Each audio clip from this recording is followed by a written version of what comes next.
Yeah, there was one of the SEC classics, right? Two teams just battling. We did whatever was necessary to win the game. Defensively, obviously the 5 turnovers, playing to our defense. Grant Chadwick was outstanding.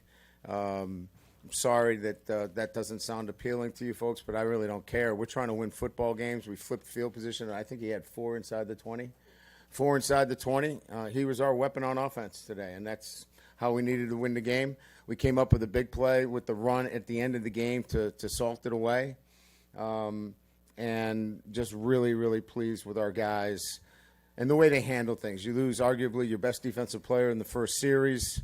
Then his brother goes down, but we got a third Weeks. And so we brought in the third Weeks.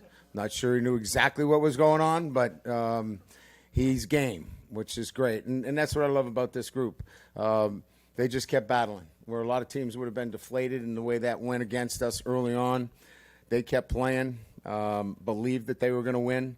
And sometimes I think as fans you got to understand there are ways to lose that game if you're not smart.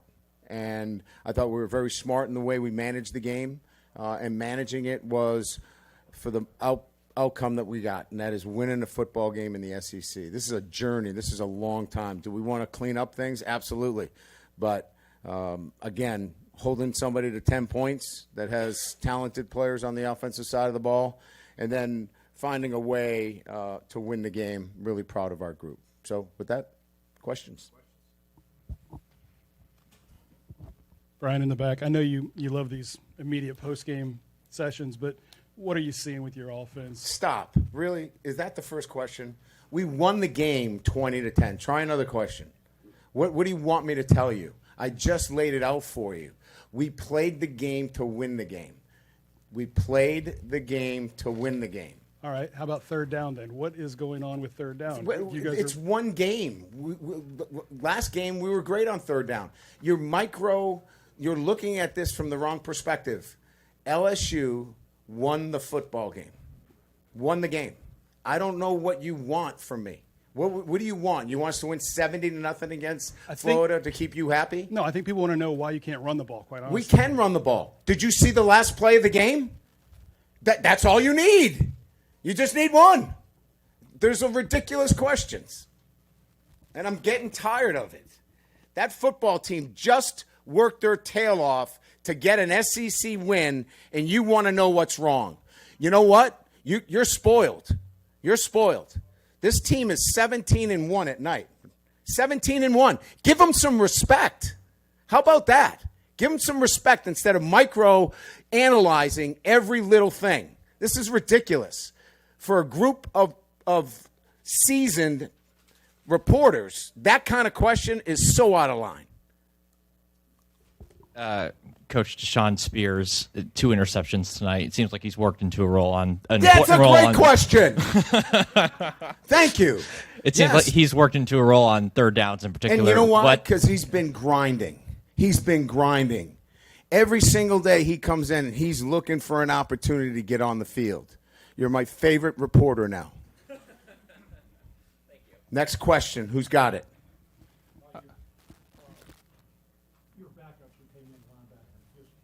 Another great question. An incredible question. We played Ty Singleton. How many snaps has he had? Maybe 3. He's had 3 snaps all year. And the kid came in there game and playing. Devon Keys had to play the whole game. Zach Weeks, he doesn't even know where the Cox Center is for academic support. I mean, and he went out there and he flew around. I see it so differently than you guys. You want to immediately attack it. I love what they did tonight. They found a way to win. And if you guys don't like that, I really don't care. Because I'm so happy for those guys because they're in there singing because they worked their tails off tonight. And that's the point. I'm not trying to embarrass you, but it was a stupid question. Brian, another defensive question, actually. 5 interceptions. Hey, over here. Thank you. Is there something that was maybe a through line through those interceptions that y'all were able to maybe affect DJ Lagway in some way to kind of make that happen? Well, with as it? you saw, he was never settled in the pocket, right? We were moving that pocket where there was great pressure. And so he could never settle and be in rhythm. Most of those picks were out of rhythm throws. And that was the game plan, is to get him out of rhythm.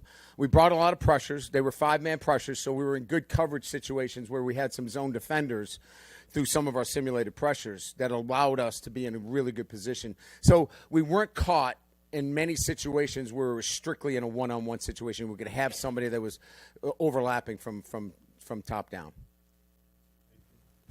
Hey, Coach, your big tight end had a real nice long catch. He did. Another great question. Had you practiced that play, or is that a new play, or is that something Well, it was you... a play-action pass, right? And so that safety had been coming down and fitting the run. One of the reasons why we struggled a little bit, they had the extra hat in there, and we were pretty conservative not wanting to throw the football. And sooner or later, you got to hit some of those plays. And we were able to hit the tight end off of a play-action seam route. Brian, it's not a question for the game, but when the league moves to 9 games, this is possibly a game that could fall off of the schedule. Oh, really? So, I didn't know that. Potentially, they haven't announced who the permanent opponents could be. So, Yeah. I mean, would it be beneficial for this game to not be played every year, or is there something to the LSU-Florida rivalry? It's a question that really I don't have a great answer for, because I don't know what that's going to look like moving forward. I know that you're going to get 3 natural rivalry schools, that you'll continue to play.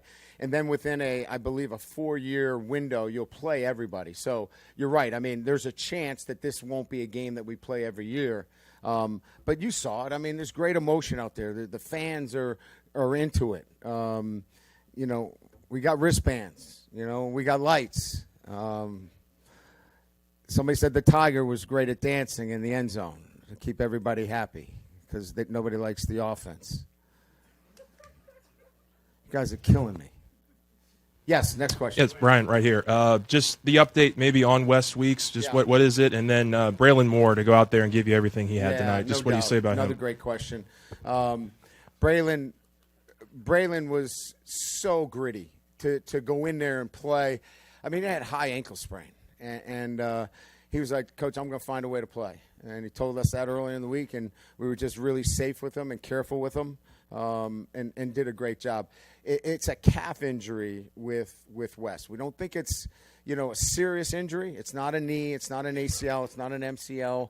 But it was a calf injury, and he couldn't really put any pressure on it. So, our doctors felt it was prudent that if he couldn't put enough of pressure on there, he was not going to be effective for us. In the back, Pickett, his interception, the 5th one of the ball game, just to see everybody, the celebration and what it meant for the freshmen to have. He came out of the 3rd row, didn't he? I mean that's length. And look, he's got great instincts. The guys were excited that he made the play. And I'm excited for him as a freshman to make that kind of play. But, PJ played great. I mean, anticipating slant routes that we gave up last year, you know what I mean? And just being there. Mansour continues. I don't even know why you would throw over there. He's in great position. So I just think it was, great coverage on the back end, really disruptive up front, that DJ was moving most of the time trying to make those throws. Coach, I know you have not seen game film yet, but your early assessment on what you saw out of Garrett tonight. I thought he did some things better. Obviously, the interception can't happen. I mean, we've talked about it enough, and I'm not going to beat him up here. And he knows. We got to take care of the football. And the way we're playing offensively, we have to be smart, right, and take what the defense gives us. We're in field goal position there, and we got to get 3 points on the board in that situation. So piecing it together. Remember now, we had 4 NFL draftees off that offensive line. 4 guys that got drafted in the NFL. I don't know if anybody really knew that. These guys are working hard to get better. I'm with them every single day, and I watch them, and they're going to have to get better. There's no doubt. But they're committed, and we're going to commit to them, and we're going to keep working with them. Coach, did you get a good look at the targeting call on Whit Weeks, and if so, what did you think of it? It's a fair question that you've asked.